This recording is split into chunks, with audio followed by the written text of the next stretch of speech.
룻의 시어머니 나오미가 그에게 이르되 내 딸아, 내가 너를 위하여 안식할 곳을 구하여 너를 복되게 하여야 하지 않겠느냐. 내가 함께하던 하녀들을 둔 보아스는 우리의 친족이 아니냐. 보라, 그가 오늘 밤에 타작마당에서 보리를 까불리라.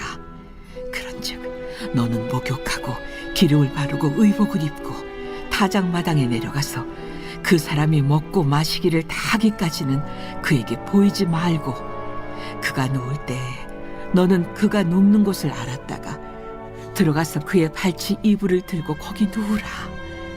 그가 내 할 일을 내게 알게 하리라. 어머니의 말씀대로 내가 다 행하리이다. 하니라. 그가 타작마당으로 내려가서 시어머니의 명령대로 다 하니라. 보아스가 먹고 마시고 마음이 즐거워 가서 곡식단 더미의 끝에 눕는지라. 룻이 가만히 가서 그의 발치 이불을 들고 거기에 누웠더라. 밤중에 그가 놀라 몸을 돌이켜 본즉 한 여인이 자기 발치에 누워 있는지라. 이르되 내가 누구냐? 나는 당신의 여종 루시오니 당신의 옷자락을 펴 당신의 여종을 덮으소서. 이는 당신이 기업을 물을 자가 됨이니이다. 내 딸아, 여호와께서 내게 복 주시기를 원하노라. 내가 가난하건 부하건 젊은 자를 따르지 아니하였으니 내가 베푼 인애가 처음보다 나중이 더하도다. 그리고 이제 내 딸아, 두려워하지 말라. 내가 내 말대로 내게 다 행하리라. 내가 현숙한 여자인 줄을 나의 성읍 백성이 다 아느니라. 참으로 나는 기업을 물을 자이나 기업 물을 자로서 나보다 더 가까운 사람이 있으니 이 밤에 여기서 머무르라. 아침에 그가 기업 물을 자의 책임을 내게 이행하려 하면 좋으니 그가 그 기업 물을 자의 책임을 행할 것이니라. 만일 그가 기업 물을 자의 책임을 내게 이행하기를 기뻐하지 아니하면 여호와께서 살아계심을 두고 맹세하노니 내가 기업 물을 자의 책임을 내게 이행하리라. 아침까지 누워 있을지니라 하는지라. 룻이 새벽까지 그의 발치에 누웠다가 사람이 서로 알아보기 어려울 때에 일어났으니 보아스가 말하기를 여인이 타작마당에 들어온 것을 사람이 알지 못하여야 할 것이라. 내 겉옷을 가져다가 그것을 펴서 잡으라. 그것을 펴서 잡으니 보리를 6번 되어 룻에게 지워주고 성읍으로 들어가니라. 룻이 시어머니에게 가니 내 딸아, 어떻게 되었느냐. 룻이 그 사람이 자기에게 행한 것을 다 알리고 이르되 그가 내게 이 보리를 6번 되어주며 이르기를 빈손으로 내 시어머니에게 가지 말라 하더이다. 내 딸아, 이 사건이 어떻게 될지 알기까지 앉아있으라. 그 사람이 오늘 이 일을 성취하기 전에는 쉬지 아니하리라. 하니라. 할렐루야. 오늘도 성실하신 사랑으로 우리의 삶을 이끄시는 주님의 이름을 찬양합니다. 우리 높으신 하나님 앞에 우리 감사와 찬양과 사랑과 영광의 큰 박수 올려드리며 나아가겠습니다. 아름다우신 주님, 오늘 우리와 함께 하시는 주님, 놀라우신 주님의 이름을 찬양합니다. 주님의 보좌를 높이 찬양합니다. 할렐루야. 할렐루야. 네, 한번 이렇게 옆에 우리 사랑하는 포도의 성도들 한번 바라보시면서요. 또 우리 영상으로 예배하는 우리 글로벌 포도 식구들에게도 우리 한번 따뜻한 사랑과 격려와 축복의 박수를 서로에게 나누겠습니다. 하나님의 놀라운 은혜가 여러분 모두에게 있게 되기를 주님의 이름으로 축원합니다. 할렐루야. 사랑하는 여러분, 성령 충만하십시오. 말씀 충만하십시오. 자, 오늘 이 시간 우리가 함께 영혼의 들숨과 날숨으로 우리 함께 영적인 심호흡을 나눴으면 좋겠는데요. 자, 한번 깊이 호흡을 들이마시면서 이 호흡과 함께 주님의 사랑을 우리의 영혼 육 가운데 깊이 받아들이고 그 사랑의 능력으로 우리 안에 있는 모든 근심과 염려와 걱정, 두려움을 몰아내는 것이죠. 다시 한번 깊이 호흡을 들이마시면서 주님의 보혈을 우리의 영혼 육 가운데 받아들이고 그 보혈의 능력으로 우리 인생의 모든 교만과 악함과 연약한 육신의 질병을 끊어내는 것입니다. 오늘 생기가 사방에서 부려와 우리를 다시 살게 하는 능력의 역사가 있을 줄로 믿습니다. 생명의 역사가 있을 줄로 믿습니다. 오늘도 우리를 위해 일하시는 참 좋으신 주님을 향해 우리 다시 한번 우리 감사와 찬양과 영광의 박수를 올려드리도록 하겠습니다. 하나님께서 오늘 우리를 위해 일하실 줄로 믿습니다. 아멘. 여러분, 이 키맨 네트워크라는 책이 있습니다. 이 책에서는요, 우리의 인생에서 키맨과 연결되는 것이 얼마나 중요한지에 대해 말하고 있는데요. 성공한 사람들 뒤에는 언제나 이 키맨이 숨어 있다는 거예요. 자, 여기서 키맨이란 무리나 조직에서 어떤 문제 해결이나 의사결정을 할 때 핵심적인 역할을 할 수 있는 힘과 영향력을 가진 사람을 의미합니다. 이 책은요, 큰 재능을 지니고 노력과 많은 투자를 했음에도 불구하고 그에 마땅한 보상과 성공을 거두지 못하는 사람들이 왜 생기는 걸까? 라는 질문을 던지면서요. 그것은 그 사람이 자기 인생의 키맨과 연결되지 않기 때문이라고 말합니다. 인생은 결정적인 때에 결정적인 영향력을 행사해줄 사람과 연결되어야 합니다. 이것은 어떤 단지 인맥이나 연출 같은 그런 의미가 아니에요. 다양하고 다발적인 인적 네트워크를 형성하라 이런 말이 아니라요. 근본적인 솔루션을 찾으라는 것이죠. 그 솔루션이 바로 사람을 통해서 올 때 그것을 키맨이라고 하는 거고요. 그렇기 때문에 자기 인생의 키맨이 누구인지를 알아보는 안목이 반드시 있어야 한다라고 이야기를 합니다. 오늘 우리가 함께 읽은 본문 속의 나오미는 오랜만에 이 영적인 안목을 발휘합니다. 그녀는 드디어 인생의 키맨을 발견했어요. 과연 누가 안식을 제공할 것인가? 과연 누구와 연결되어야 하는가를 깨닫게 된 것이죠. 오늘 말씀을 통해 우리 인생의 키맨을 어떻게 찾고 또 어떻게 연결되어야 하는지 우리가 함께 살펴보기를 원하는데요. 보아스의 밭에서 이삭을 줍던 날 룻은요, 한 에바쯤 되는 그 보리를 메고 집으로 돌아갑니다. 자, 여기서 이 한 에바라는 수치는요, 한 23리터 정도 되는 양인데요. 이렇게 하루에 이삭을 줍기를 통해 수확할 수 있는 양으로는 상당히 많은 양이었죠. 기대 이상의 수확이었어요. 그러니까 룻이 이렇게 많은 양의 이삭을 수확할 수 있었던 것은 바로 보아스의 호의 때문이었습니다. 여러분, 사실 아무리 성실하게 최선을 다한다 한들 그 바닥에 떨어진 이삭 나달을 주워 담는 일에는요, 그 수확의 한계가 있기 마련입니다. 이 한 에바의 수확은 분명 곡식 다발을 뽑아버린 이 보아스의 배려 때문에 가능했던 것이죠. 보아스는 종들에게 그 룻이 가는 길마다 룻이 눈치채지 못할 만큼 조금씩 다발을 뽑아버리라고 지시합니다. 그러니까 이 호의의 수준은요, 정확히 룻이 스스로의 성실한 노동 끝에 건져 올린 결과로서만 작용하도록 의도된 것이었어요. 게다가 종들에게 그녀를 꾸짖지 말라고까지 명령합니다. 그러니까 노동자들 사이에서 이 지나친 특권으로 인해 가질 수 있는 어떤 불평과 불만을 사전에 제거하는 것이죠. 지금 보아스는 이 감정적인 상호 반응까지도 염두하면서 그녀를 보호합니다. 그녀가 무엇을 하든지 그녀에겐 면책 특권까지 주는 것이죠. 여러분, 분명 이 호의는요, 주도 면밀하게 의도된 것이었어요.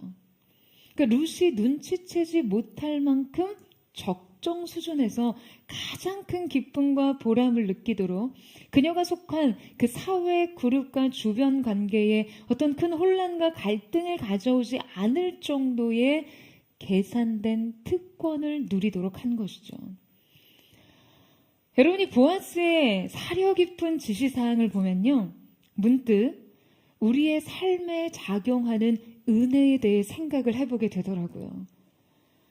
여러분, 어쩌면 우리의 삶의 현장에도요, 분명 이렇게 버려진 곡식 다발들이 있을 거예요. 여러분, 이 섭리란 신학적인 용어인데요. 하나님의 예정된 계획을 의미하죠.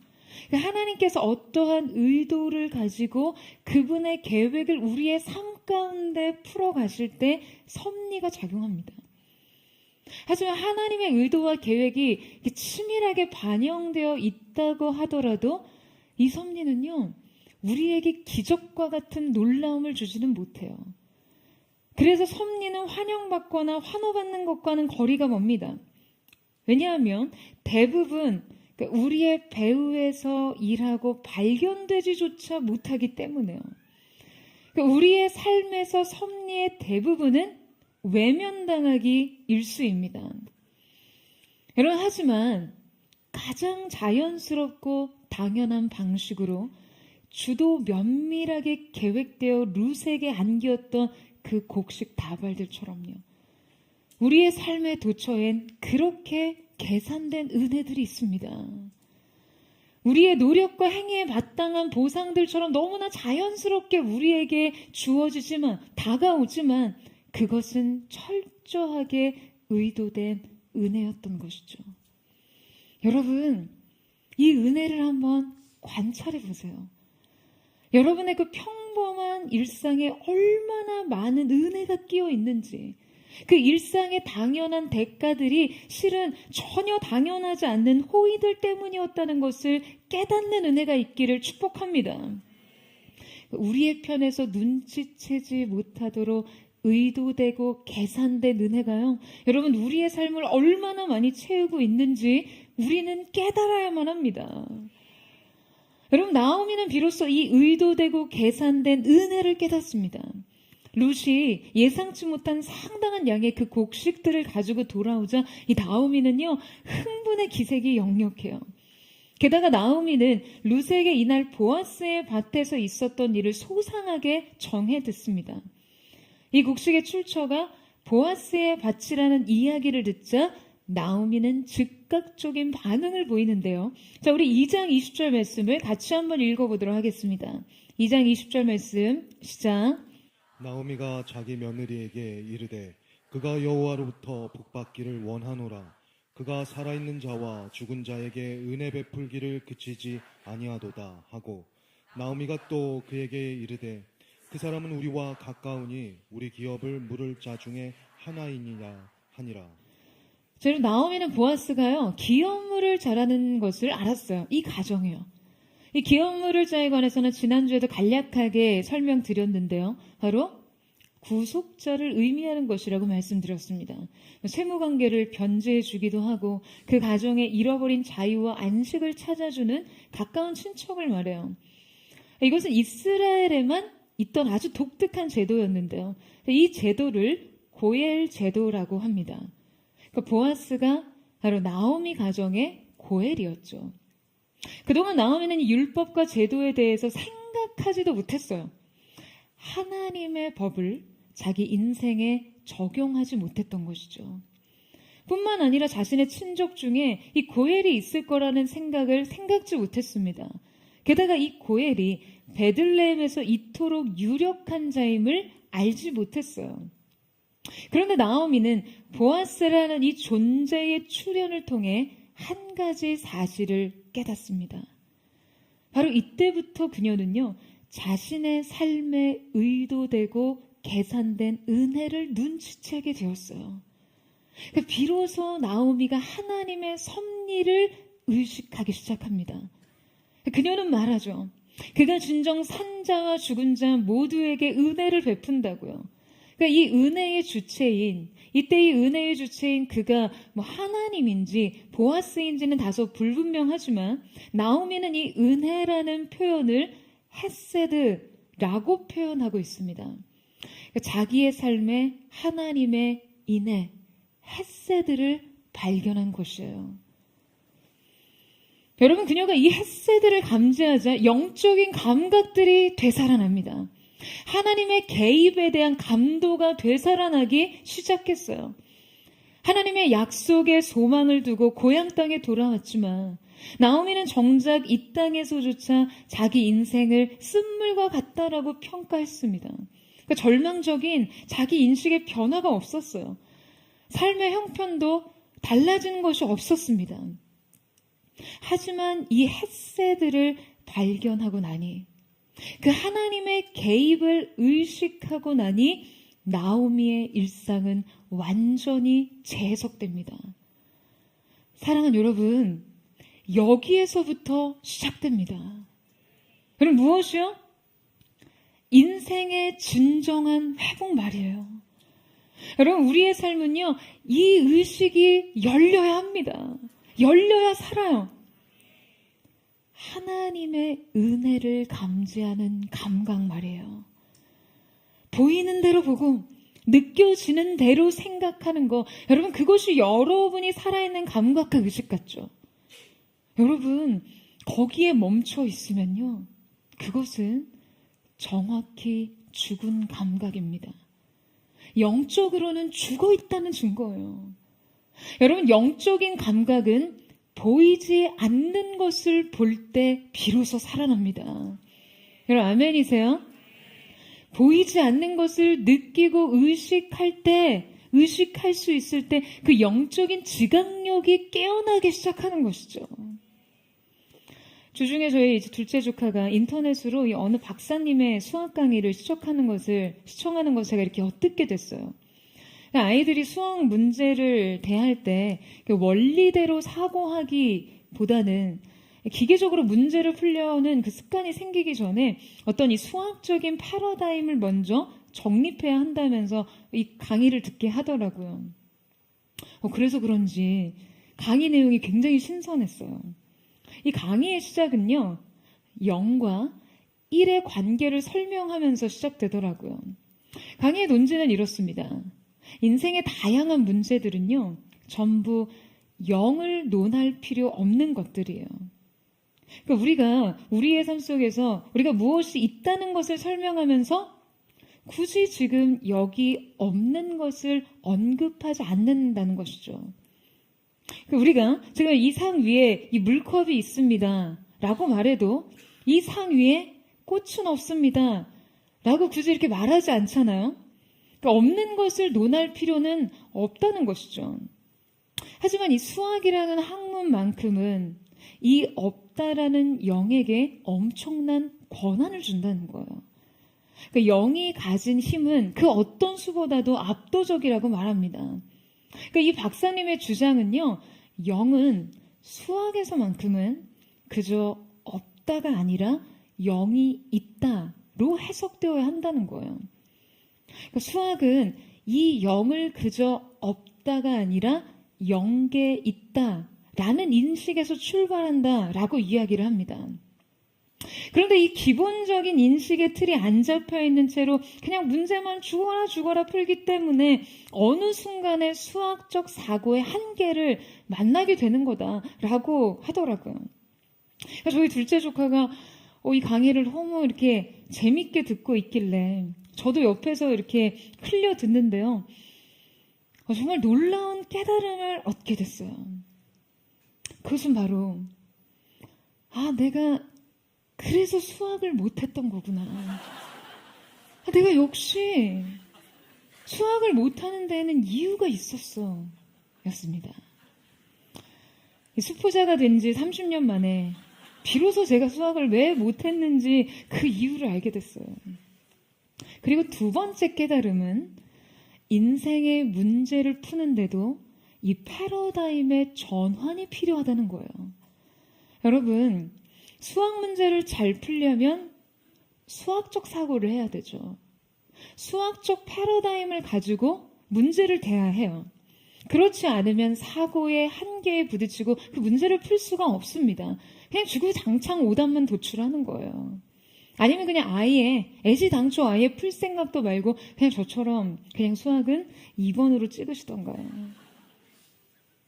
근데 여러분, 우리의 인생도 마찬가지입니다. 수학의 수학적 패러다임이 필요하듯이 여러분, 인생의 문제는요, 영적인 패러다임이 필요합니다. 수학적 사고력으로 문제를 풀고 정답을 맞추듯이 우리는 영혼의 힘으로 이 문제의 답을 써내려 가야 하는 것이에요. 그렇다면 여러분, 과연 그 힘의 정체는 무엇입니까? 그 힘의 정체는 무엇일까요? 그것은 바로 믿음이에요. 여러분, 인생의 문제에도요, 이 인식의 전환이 필요합니다. 인생도요, 믿음의 틀이 잡혀 있어야 해요. 수학에서 0을 그저 없다가 아니라 0개 있다라고 인식할 수 있어야 하듯이 우리의 인생의 그 수많은 문제에서도 이 인식의 전환이 필요합니다. 바로 우리의 삶에서 하나님이 있다를 의식하는 것 말이죠. 하나님께서 일하신다는 의식 말이에요. 여러분, 없다가 아니라 보이지 않는 사랑이 있다입니다. 여러분, 이 사실을 믿으세요? 여러분, 우리는요, 믿음의 사고력을 갖춰야 합니다. 여러분, 여러분의 삶에서 하나님의 계획을 얼마나 의식하고 있으세요?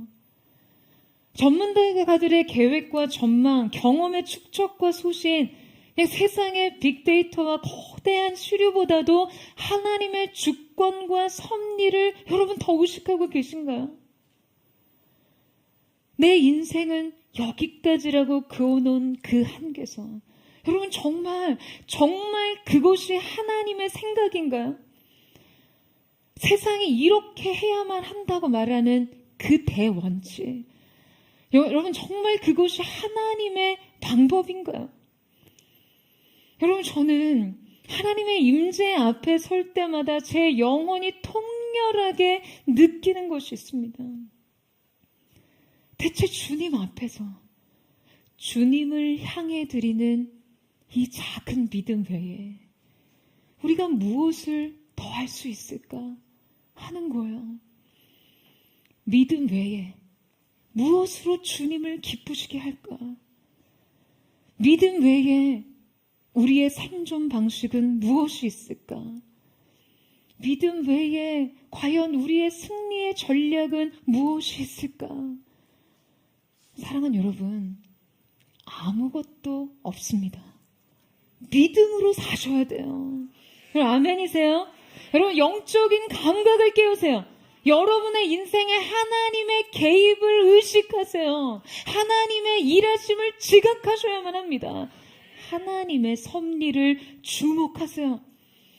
영은 단지 없다가 아니라 영계 있다라는 인식의 전환처럼요, 하나님은 우리에게 보이지 않아도 일하시고 계신다는 인식에서 출발할 때, 여러분, 우리는 실패를 성장의 기회로 기꺼이 받아들이고 갈등과 좌절조차 변화와 돌파의 계기로 삼고 무력한 시간을 소망으로 가득한 기다림의 시간으로 받아들일 수 있는 것입니다.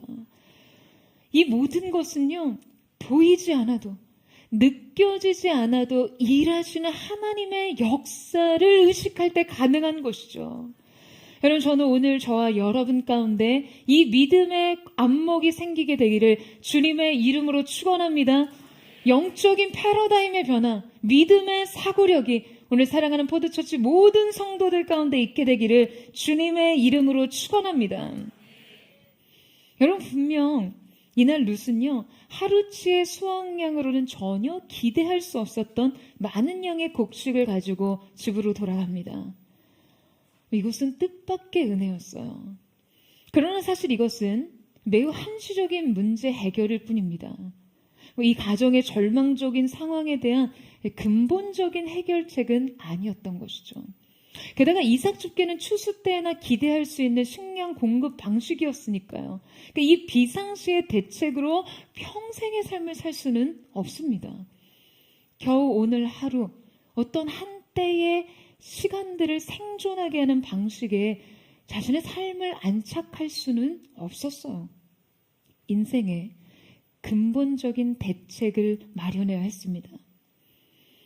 자, 그런데 나오미가 하나님의 섭리에 눈뜨자 그녀는 자신의 운명을 바꾸고 이 가정의 안식을 회복하기 위해 자신이 진정 무엇을 구해야 하는지를 알게 됩니다. 나오미는 보아스의 밭에서 이삭이 아닌 보아스를 얻어야 한다는 것을 깨닫습니다. 인생의 키맨이 누구인지를 알게 된 것이죠. 여러분, 영적인 감각이 회복되자 영적 분별이 세워집니다. 나오미는요, 땅에 떨어진 이삭마저도 주울 생각을 하지 못했던 사람이었어요. 그토록 절박한 순간에조차 자신이 무엇을 해야 하는지를 판단하지 못하던 사람이었습니다. 그런데 나오미의 가슴에 하나님의 인애가 차오르자 그녀의 인생에서 과연 누가 안식을 제공하는가에 대해 분별하기 시작합니다.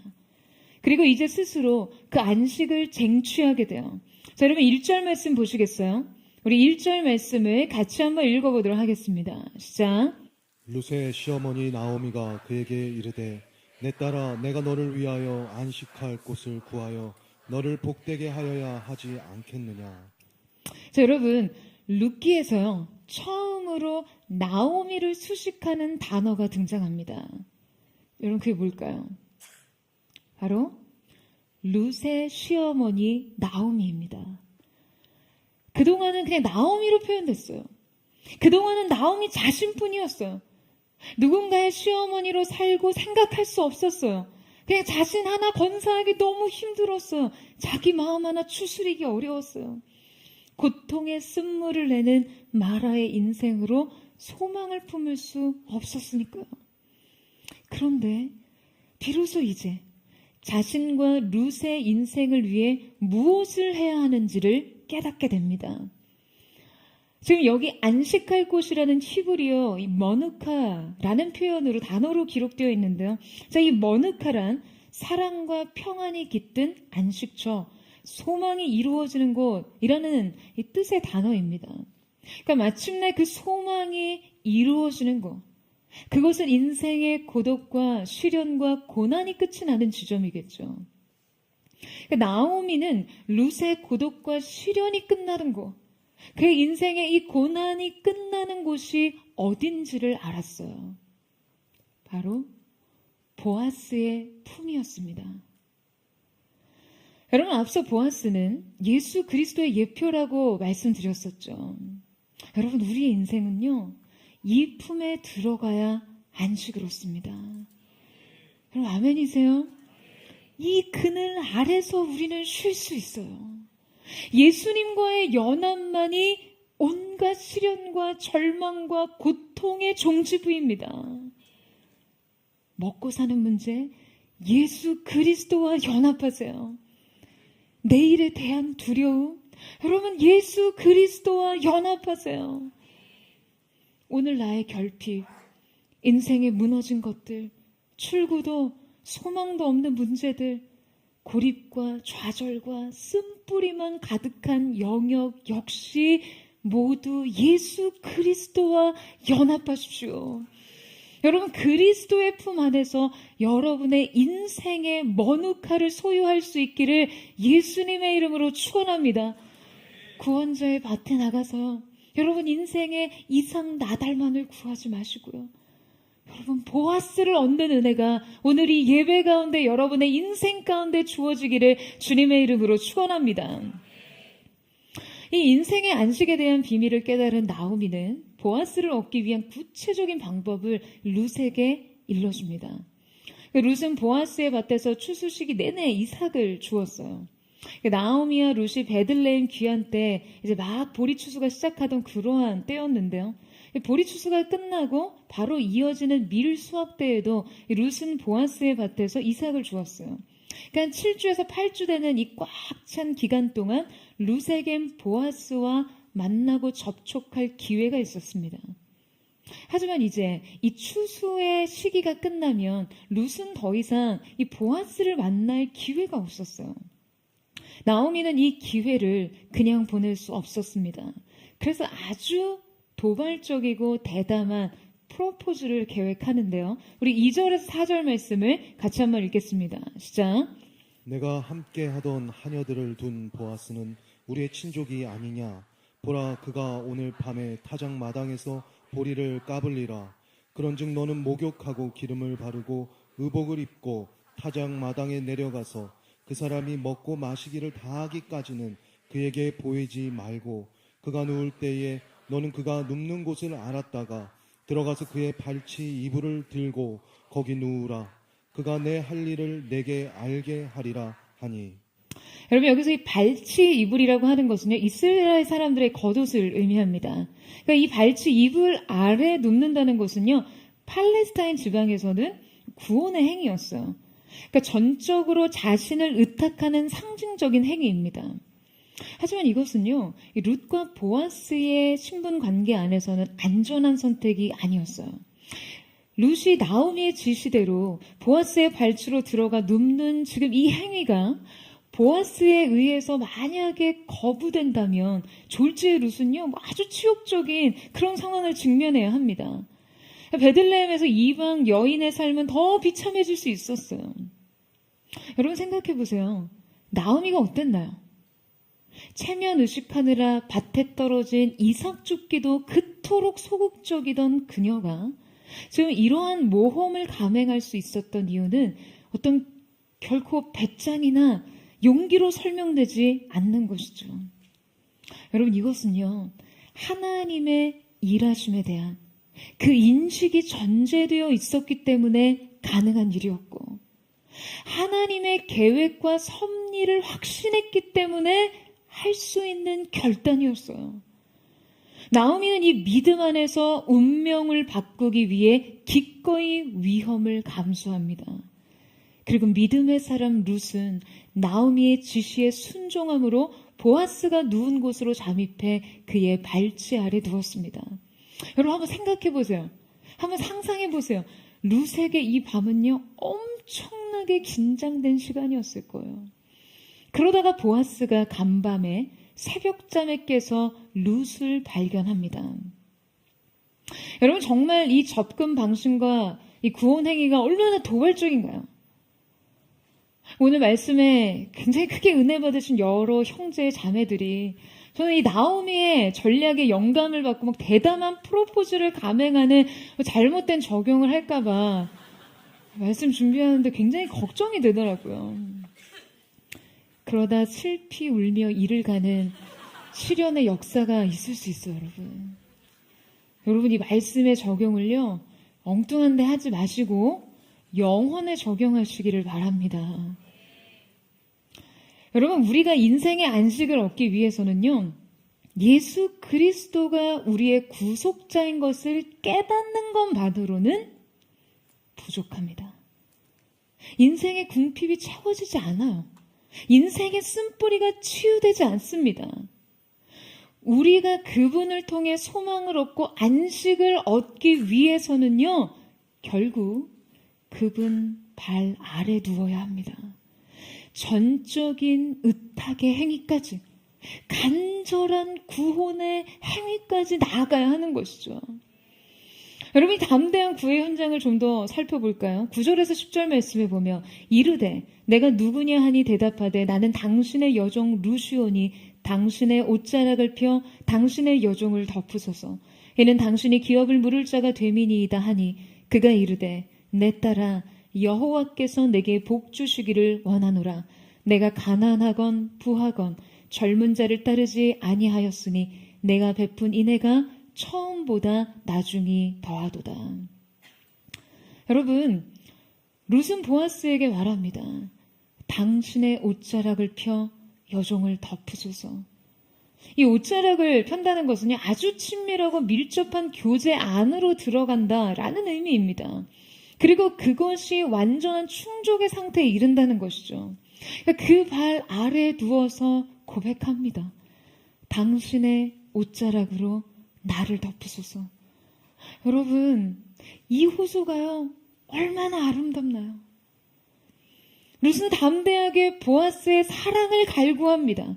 그녀는 이 가정의 구속자를 통해 자신의 무너진 인생과 가정을 다시 세우겠다는 그 의지를 전한 거예요. 보아스에게 하나님의 약속에 근거하여 기업 물을 자의 권한을 이행하라고 담대하게 요구하는 것이죠. 보아스는 가난한 과부 신세에 이방 여인임에도 불구하고 지금 기꺼이 자신의 선택을 신뢰하고 담대하게 사랑에 호소하는 이 용기를요, 칭찬합니다. 바로 룻의 인애가 처음보다 나중이 더하다는 것이었어요. 자, 여러분, 이것이 어떠한 의미일까요? 여러분, 룻의 처음 인애는요, 바로 나오미를 따르겠다는 결단이었습니다. 가난하든지 부하든지 그저 그 동행을 선택합니다. 보장된 행복이 없을지라도, 내일을 확신할 수 없을지라도 룻은 그저 이 길을 가겠다라고 선택해요. 여러분, 왜요? 그 길에 헤세드가 있었기 때문이에요. 사랑 때문이었어요. 실패할지라도 선택할 수밖에 없는 사랑이 있었기 때문에 이 사랑은 실패할 수 없는 사랑이었습니다. 보아스는 그녀의 이 승산 없는 사랑, 이에 타산 없는 사랑이 하나님의 헤세드와 같다라고 평가합니다. 여러분, 지금 룻이 이 길 위에서 행복의 파랑새를 보았기 때문에 이 모험을 할 수 있었을까요? 이 선택의 결과를 어떤 보장할 수 있는 것이 있었기 때문에 도전할 수 있었던 것일까요? 아니었어요. 그녀가 이 시간을 열고 들어온 이유는 그저 단지 사랑 때문이었어요. 어쩌면 이것은 그냥 어쩔 수 없는 선택이었을 거예요. 사랑하기 때문에, 사랑하기에 다른 대안이 없던 것이죠. 사랑이 여기 있었기에 그저 함께하기로 결정한 것이었어요. 고 박안서님의 인터뷰 주비인 이 박안서의 말이란 책에서 아주 인상적인 글을 읽었습니다.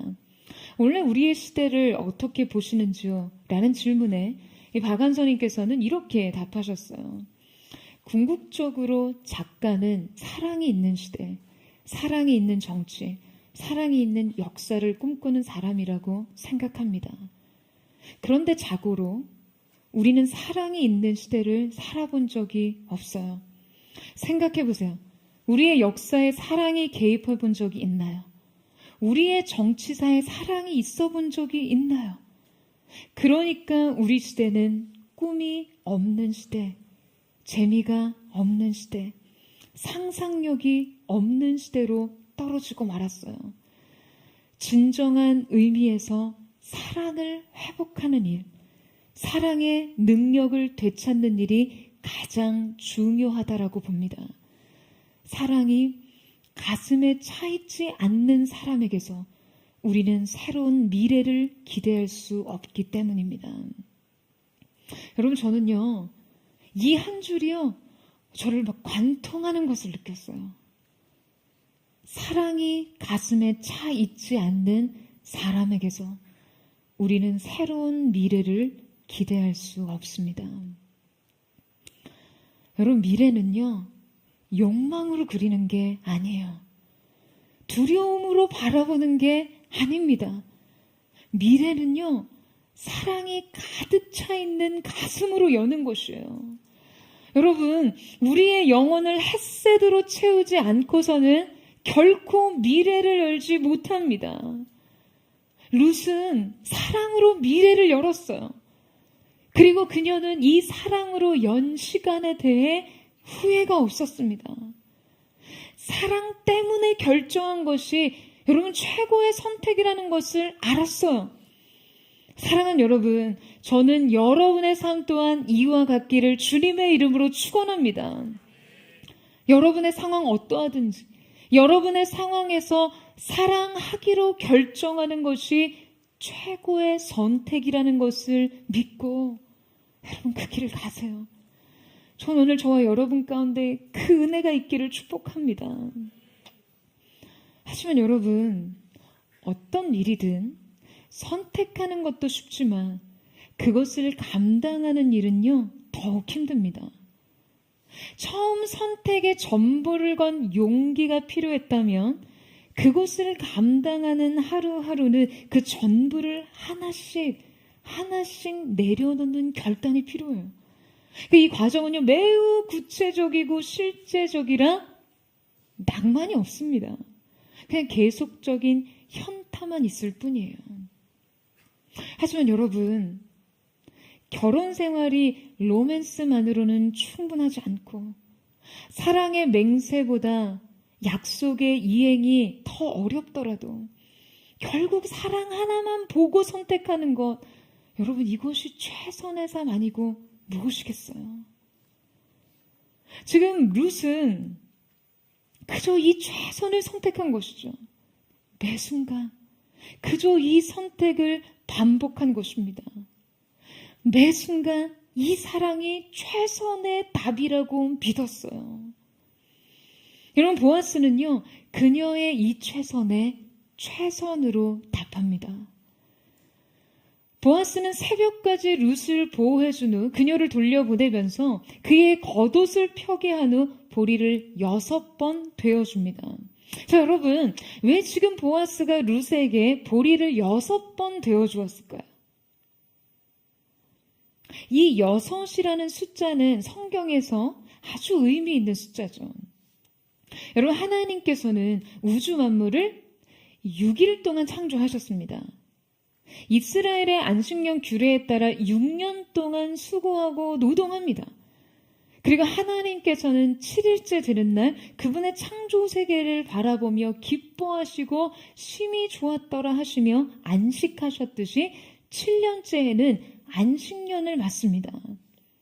7, 쉐바는 안식과 완전, 완성을 상징합니다. 자, 그렇다면 이 7이라는 완전과 안식의 수 이전의 6은요, 결국 수고와 헌신의 최대치를 의미하는 것이겠죠. 그러니까 6이라는 수는 결국 룻의 인생을 나타냅니다. 보아스가 룻의 겉옷자락에 6번의 보리를 되어줄 때, 여러분이 6번의 행위는요, 그녀의 삶의 수고와 고생을 상징했어요. 하지만 여러분, 이 6은 그저 수고와 고생과 그냥 헌신만을 상징합니까? 18절에서 나오미는 보아스가 룻에게 너의 구속자가 되어줄 것을 약속하고 6번 보리를 되어주었다는 이야기를 듣고요, 즉각적으로 이 의미를 알아차렸어요. 이것은 우리 편의 노력과 수고의 최대치임과 동시에 안식의 임박을 나타내고 있는 것이었어요. 이제 남은 것은 7이었으니까요. 이제 다음은 안식이었습니다. 보아스는 룻에게 6번 보리를 되어주며 말하고 있는 것이죠. 너에게 안식이 멀지 않았다. 여러분, 저는 보아스의 6번 되어주는 사랑에 굉장히 참 많은 위로를 얻습니다. 사랑하는 여러분, 여러분의 고생이 6에 다 달아 있습니까? 여러분의 수고가 이제 한계치에 이르렀습니까? 여러분, 저는 오늘 이 예배 가운데 하나님께서 여러분에게 그분의 사랑을 6번 되어주시기를 축원합니다. 그리고 여러분, 그분의 음성을 듣기를 원해요. 너에게 안식이 멀지 않았다. 6번 보리를 되어주던 보아스는 여러분 룻에게 이렇게 이야기를 합니다. 빈손으로 내 시어머니에게 가지 말라. 여러분, 이때 보아스가 룻에게 언급한 이 빈, empty에 사용된 라켐이라는 이 히브리 단어는요, 이미 룻기에서 한번 언급된 단어입니다. 자, 여러분, 이 단어가 어디에서 사용됐을까요? 바로 나오미가 베들레헴에 돌아올 때 여호와께서 나로 비어 돌아오게 하셨느니라 라는 탄식에서 사용된 단어였어요.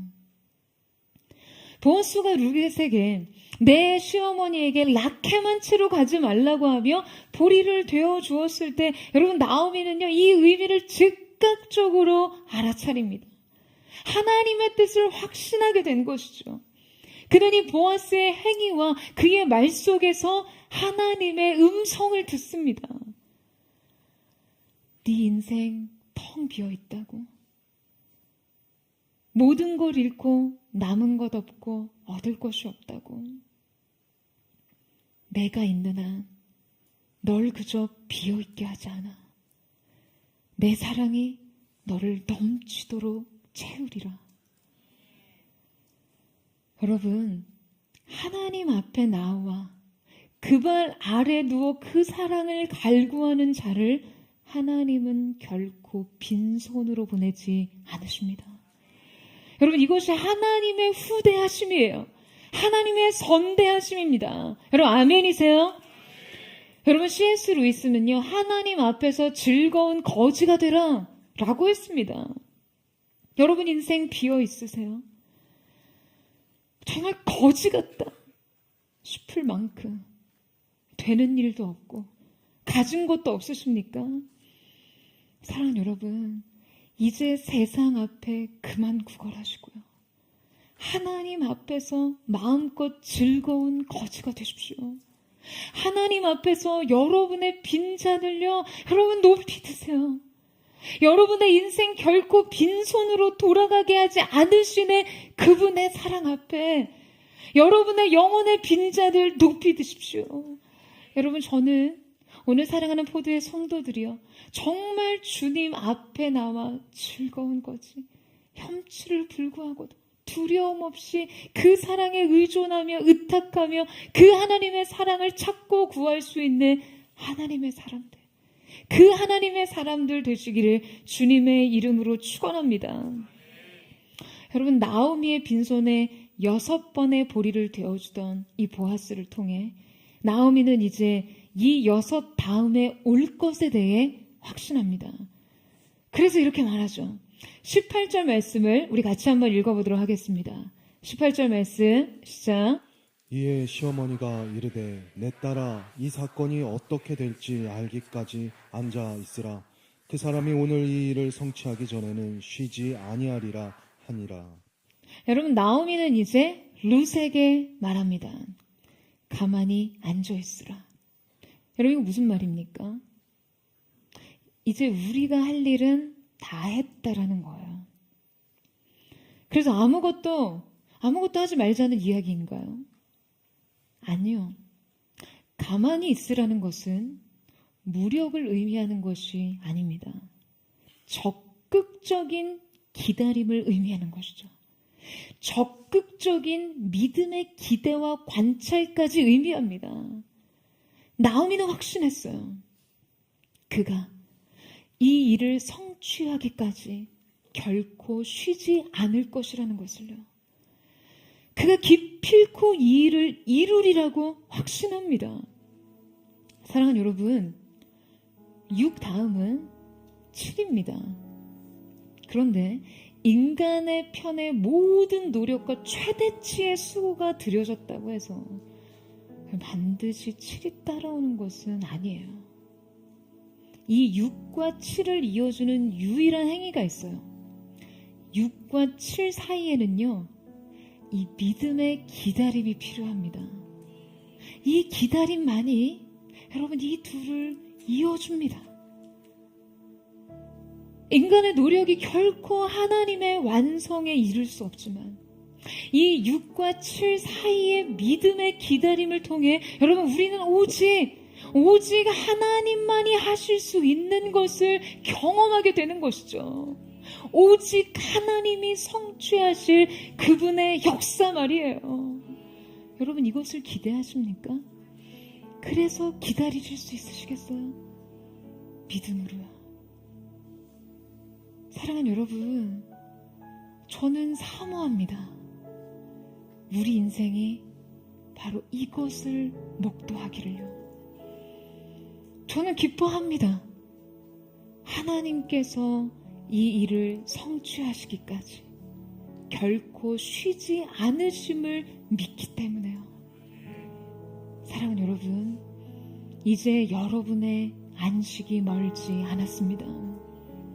이제 믿음으로, 여러분 이제 믿음으로 6 to 7, 이 6과 7 사이를 기다림으로 완성하고 마침내 하나님의 성취, 그분의 일하심의 완성을 목도하는 저와 여러분 되시기를 주님의 이름으로 축원합니다.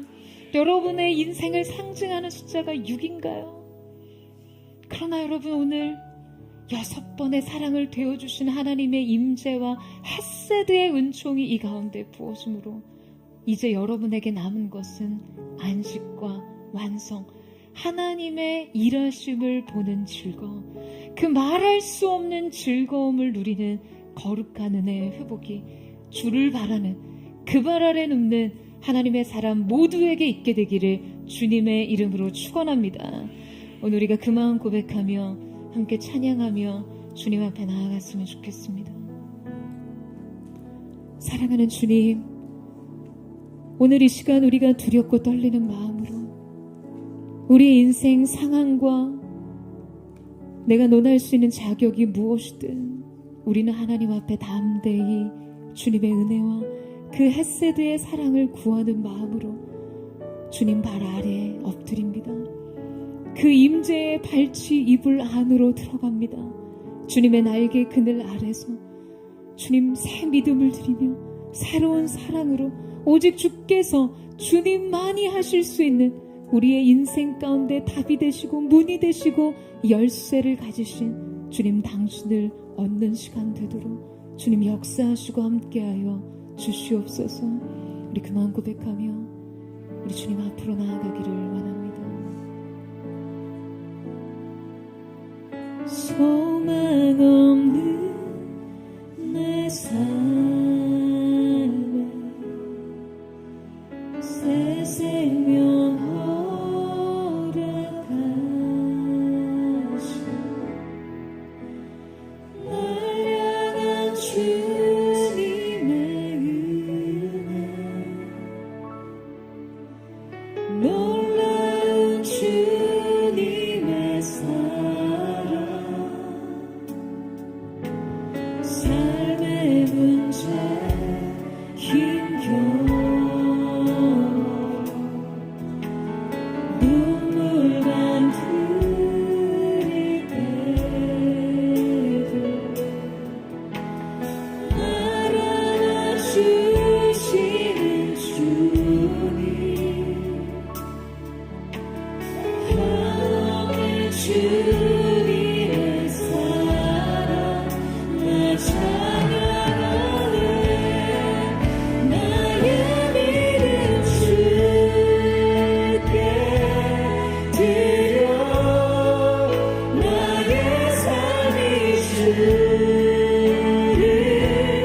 향해 내 유일한 사랑 되신 주께 내 삶 드리 나의 믿음 주께 드려 나의 삶이 주를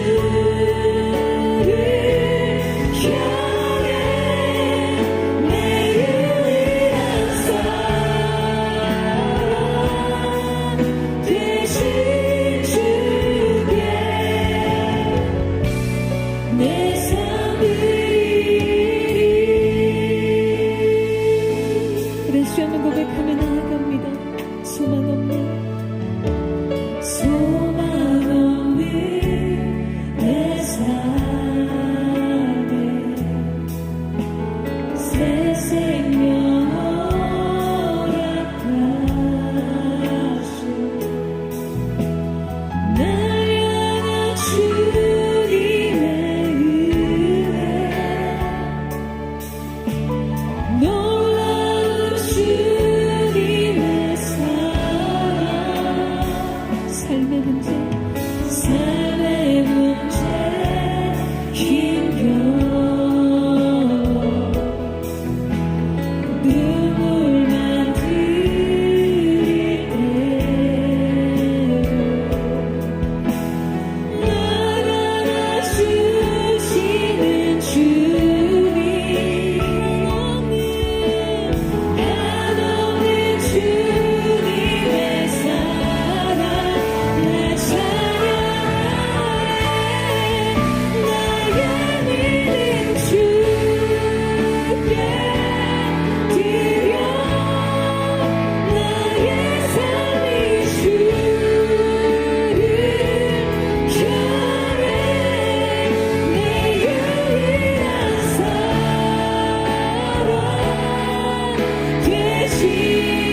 오늘 이 시간 우리가 우리의 삶을 전능자의 그늘 아래, 우리의 삶을 구속하신 구속자의 발치 아래 내려놓기를 원합니다.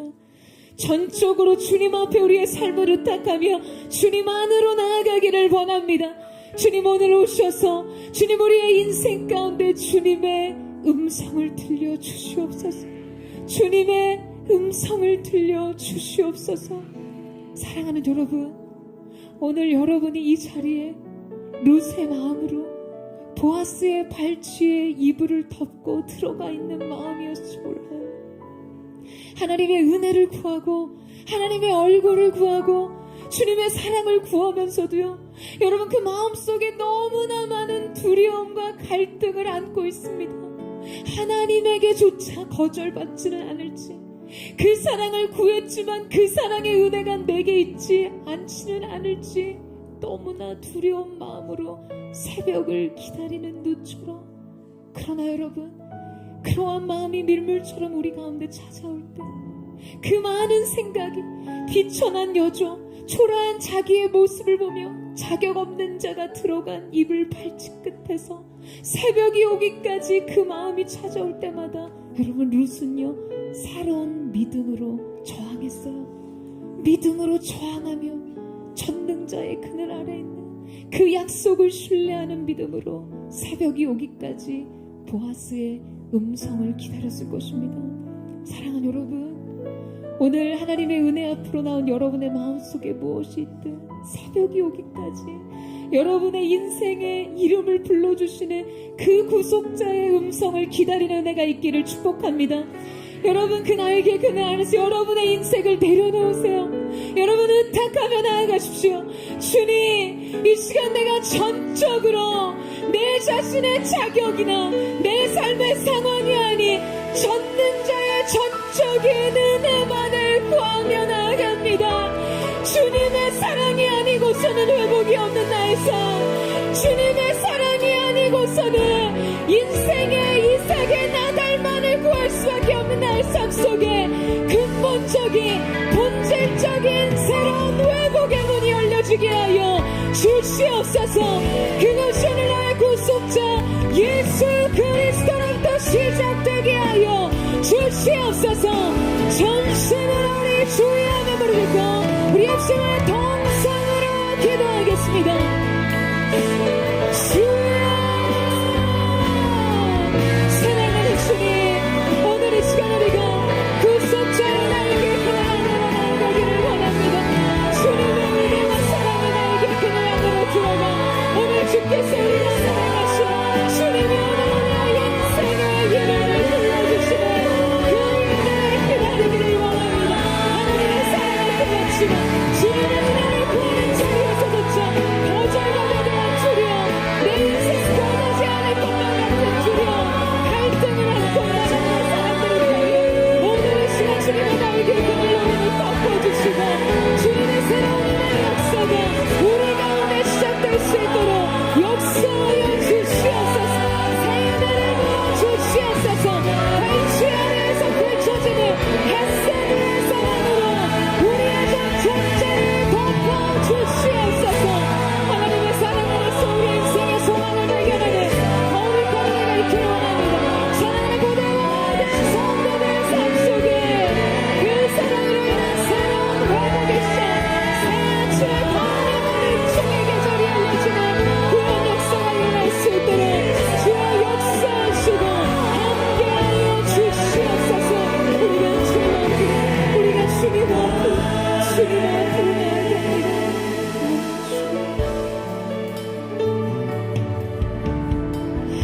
하나님의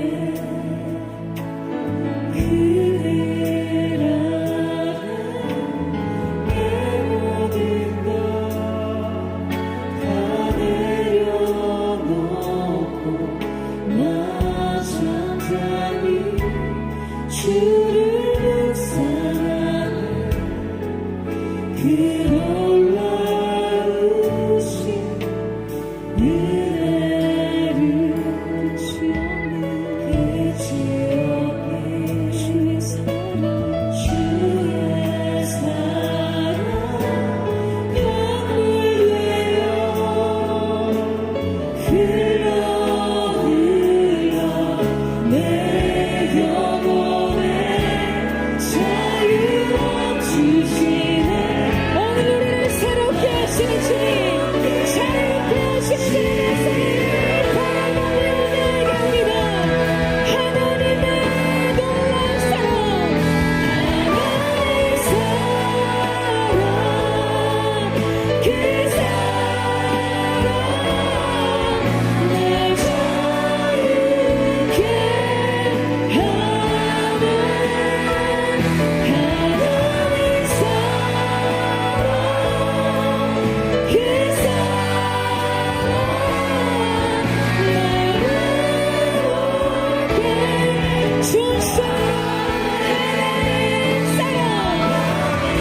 사랑하는 여러분, 오늘 이 가운데 누가 하나님의 은혜와 사랑을 구하며 그분 발 아래 누우시겠습니까? 여러분, 오늘 그 사람을 하나님께서 결코 빈손으로 돌아가지 않게 하실 줄로 믿으시기를 축복합니다. 6번 되어주는 하나님의 사랑의 약속이 여러분 오늘 이곳에 있어요. 오늘 여러분의 인생을 향해 약속하시는 하나님의 헤세드의 사랑이 오늘 이 가운데 있는 줄로 믿습니다. 여러분, 새벽이 오기까지 룻은 그 어둠 같은 인생 끝 새벽에 새 아침이 찾아오고 새날의 약속이 찾아오기까지 보아스의 발치 아래 보호를 받습니다. 그 누구도 룻을 책망할 수 없고 그 누구도 룻의 인생에 향해 다른 얘기를 할 수 없는 보아스의 은혜의 날개 아래 보호를 받는 곳이에요.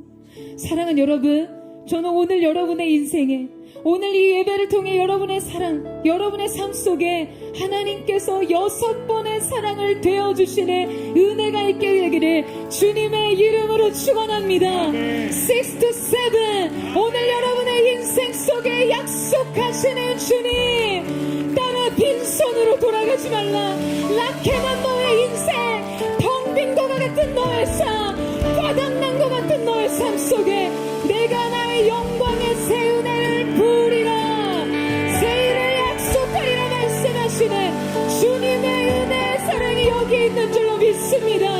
여러분, 누가 하나님의 날개 그늘 아래 보호를 받으러 오시겠어요? 사랑하는 여러분, 주님께로 달려가세요. 전적으로 그 날개 아래 보호를 받기 위해 주님을 구하는 은혜가 있기를 축복합니다. 우리 그 은혜를 구하며 전심으로 주여 세워 무릎 짓고 우리 역시나 동성으로 기도하겠습니다.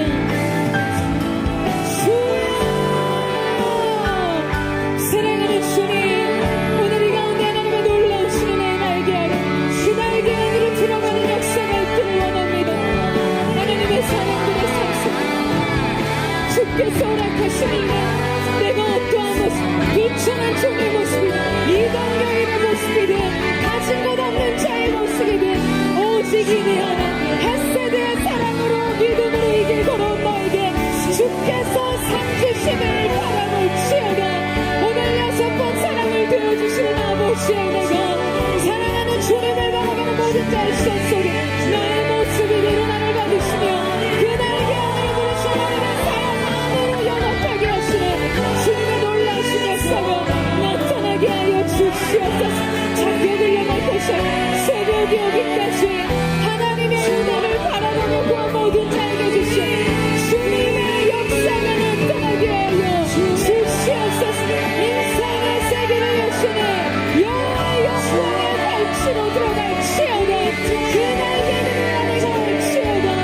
오늘 이 가운데 주님 역사하셔서 주님의 하나님 놀라우신 애들이 나타나게 하여 주옵소서. 사랑하여 주시옵소서. 주님의 계시는 힘을 얻게 할 수 있도록 주님 함께하여 주시옵소서. 주님께로 나아갑니다. 내 모습 이대로 살아가신 연약한 그대로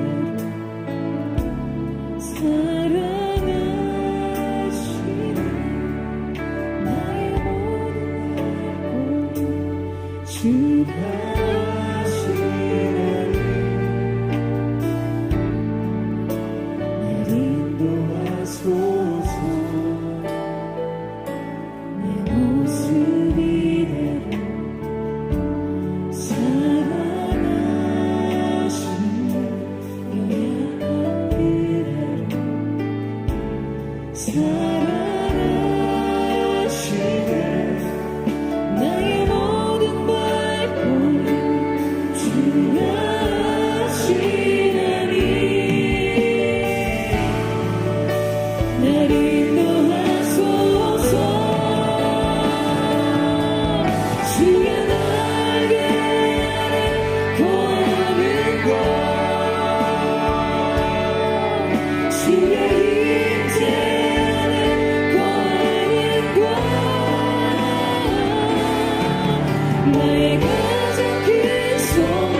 믿음의 사고력이 부어지기를 주님의 이름으로 축원합니다.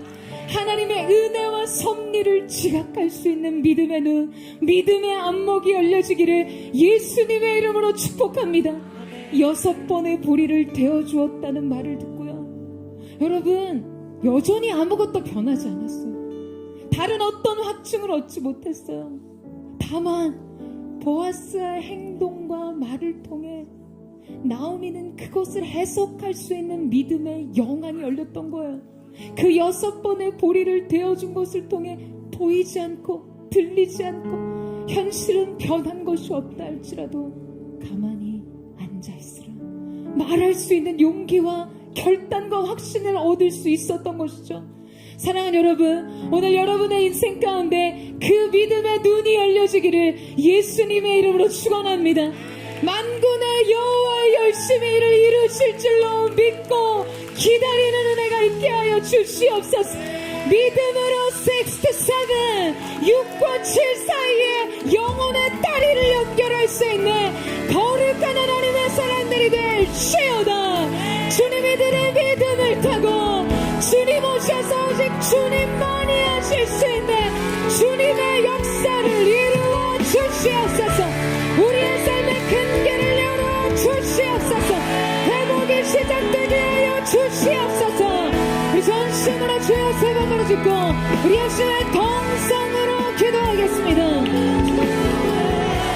주여 주님, 오늘도 여전히 우리의 삶 속에 보이는 것이 없고 들리는 것이 없고 달라진 상황이 없을지라도 가만히 앉아있으라. 기다리는 믿음으로 하나님의 일하심을 확신하기에 기다리는 믿음이 오늘 우리 가운데 그 믿음으로 그 기다림을 완성하되 거룩한 하나님의 사람들 될 수 있도록 주님의 역사하여 주시옵소서. 오늘 성령의 충만한 하늘의 문을 여시고 주님 오늘 이 가운데 오셔서 오직 주님만이 행하실 수 있는 일들의 역사를 시작하여 주시옵소서. 거룩하신 주님, 하늘의 문을 열어주시옵소서.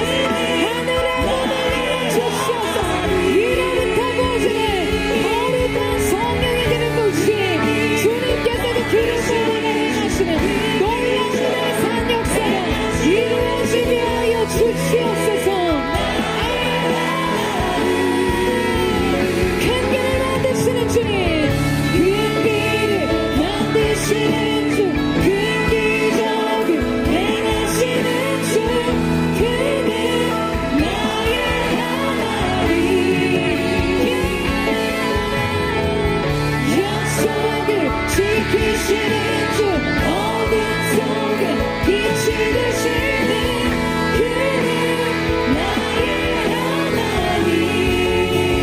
나의 하나님, 나의 하나님, 나의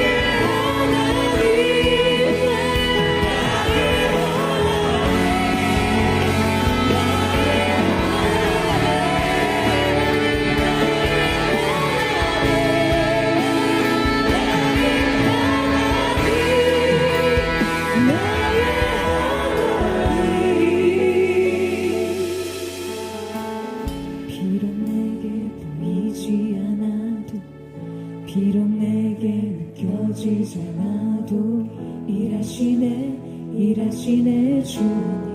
주는 결코 멈추지 않네. 비록 내게 보이지 않아도 비록 내게 느껴지지 않아도 일하시네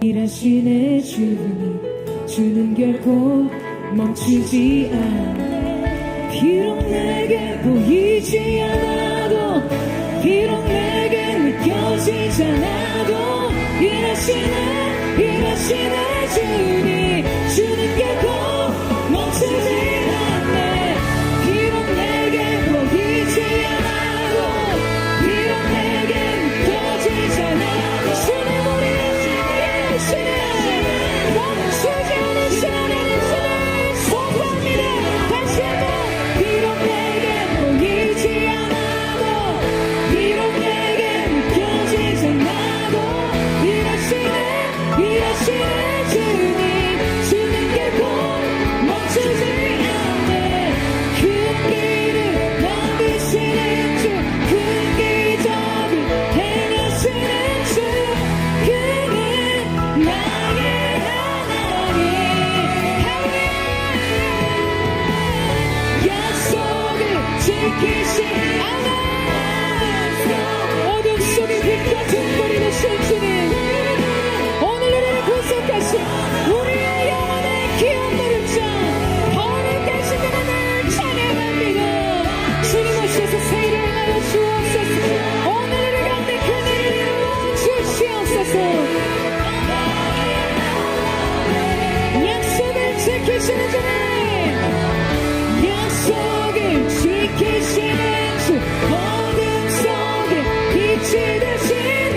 이루시는 주님, 만군의 여호와의 열심히를 이루시리라. 여러분 이 사실을 믿으세요? 여러분 이 사실을 믿으십니까? 6-7 하나님의 완성, 그 안식을 멀지 않았습니다. 여러분 오늘 이 시간 우리가 하나님 앞에 믿음으로 다시 한번 기도하며 나아가기를 원합니다. 사랑하는 주님, 오늘 루시의 고백과 같이, 루시 보여준 인생의 모습과 같이요, 주님, 우리의 처음 인애가 그 처음 인애보다 나중 인애가 주 앞에 더 아름답게 빛나기를 원합니다. 여러분 주님 앞에 어떤 믿음의 결단을 하셨어요? 어떤 믿음의 결정으로 주님의 길을 가고 계십니까? 그러나 그 결정만큼 중요한 것은요, 여러분 인생의 매일매일의 한 걸음 한 걸음입니다.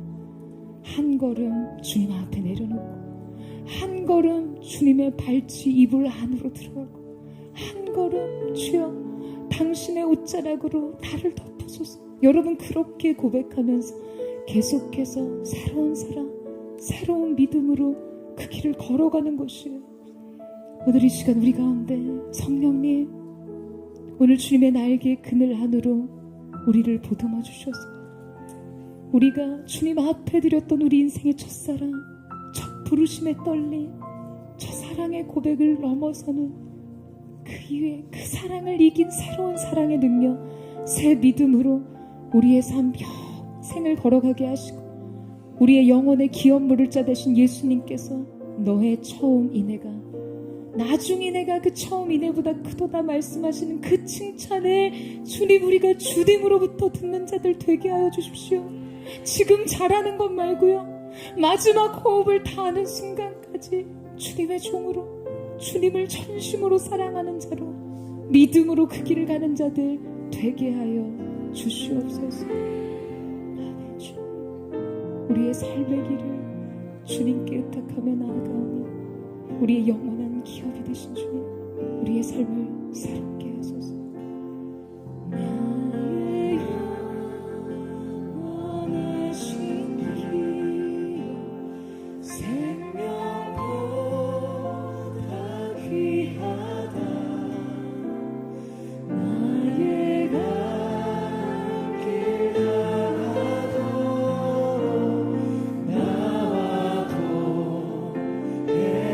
세상 복이 아니란 것, 세상 복이 아니란 것, 모든 걸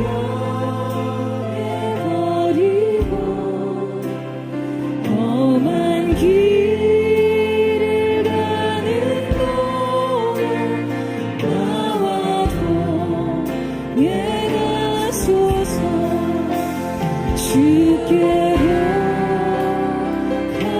가까이, 주께로 가오니 나의 갈 길 다가도록 나와도 내가 어두운 골짜 지나가며, 어두운 골짜 지나가며 험한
길 다가도록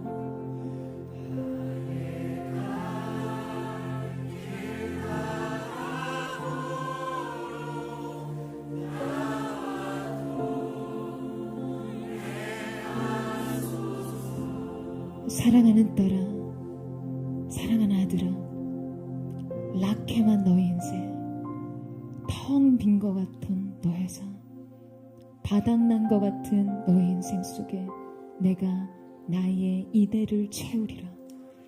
결코 너를 빈손으로 돌려보내지 않는 나의 사랑, 나의 은혜, 오늘 너의 인생을 향한 나의 계획이 여기 있음을 알지어다. 사랑하는 주님 감사합니다. 오늘 우리의 소망은 주님의 사랑 안에 있습니다. 주님의 사랑 때문에 주님을 신뢰하는 믿음으로 주님 앞에 나옵니다.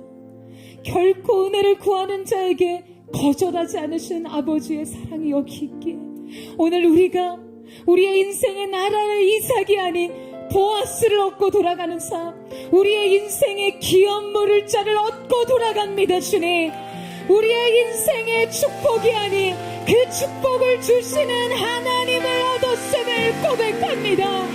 그 주님과 평생의 삶 동행하며 동역함으로 새로운 헤세드의 사랑으로 걸어가게 하여 주시옵소서.